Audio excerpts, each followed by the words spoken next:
uruhushya gutwara ibinyabiziga rw'agateganyo.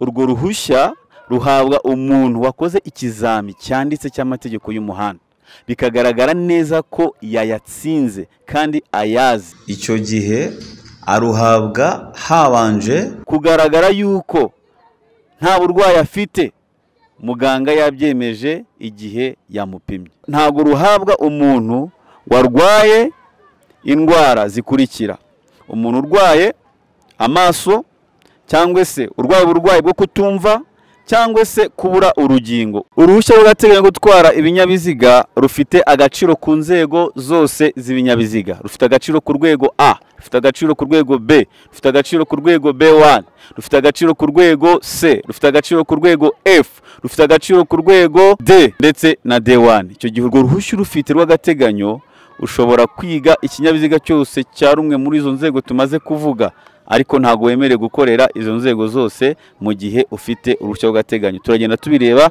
mu masomo agenda akurikira. Ufite uruhushya rw'agateganyo gutwara ibinyabiziga ntiyemerewe gutwara keretse ari kumwe n'umwigisha ufite uburenganzira bwo mu rwego rw'imodoka atwaye. Uwo mwigisha agomba kuba bifitiye uburenganzira bwo kwigisha mu gihe ari kwigisha uwo ufite uruhushya rwo gutwara ibinyabiziga rw'agateganyo. Iyo rwatakaye, rwibwe cyangwa rwangiritse, uruhushya rwo gutwara ibinyabiziga rw'agateganyo rusimburwa by'agateganyo mu gihe gihagije kugira ngo habe habonetse inyandiko yarwo, kandi icyo gihe ntikirenze iminsi 15.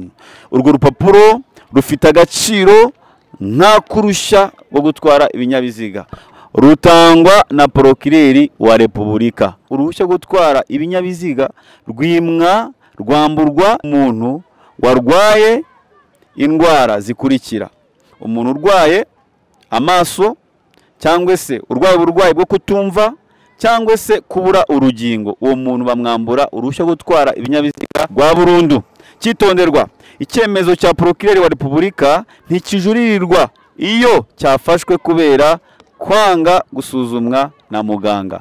Iyo bakubwiye ngo genda kwisuzumisha, muganga gusuzume barebe uburwayi ufite, ukabyanga, icyo gihe Procureur wa Repubulika ashobora gutegeka ko bakwambura urwo ruhushya, kandi ntabwo wemerewe kujya kujurira. Uruhushya mpuzamahanga gutwara ibinyabiziga.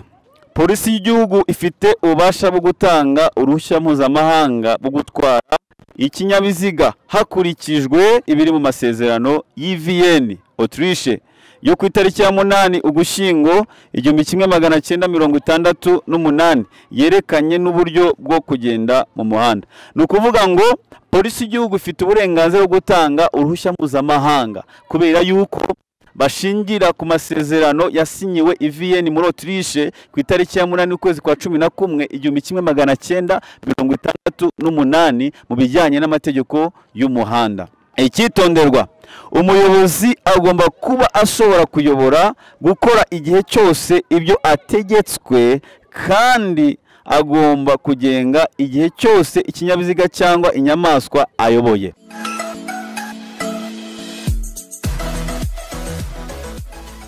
Tugiye kurebera hamwe imyaka mfatizo ku bayobozi.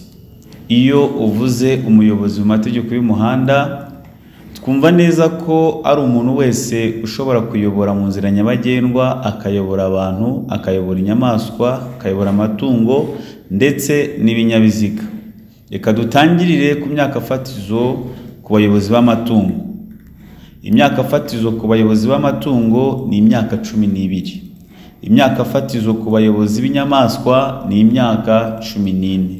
Imyaka fatizo ku bayobozi bayoboye velomoteri idahetse ni imyaka 15.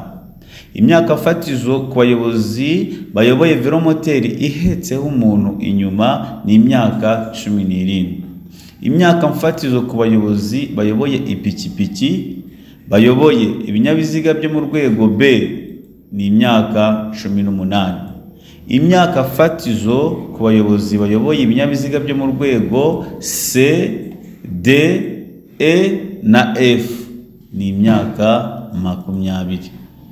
Iyo tuvuze imyaka fatizo, ni ukuvuga ngo ni imyaka ntarengwa bashobora kugenderaho bafatiraho umuntu ushobora kuyobora zimwe mu nzego twagiye tubona: urwego A, urwego B, urwego C, urwego E, urwego F, ndetse amatungo n'inyamaswa na velomoteri.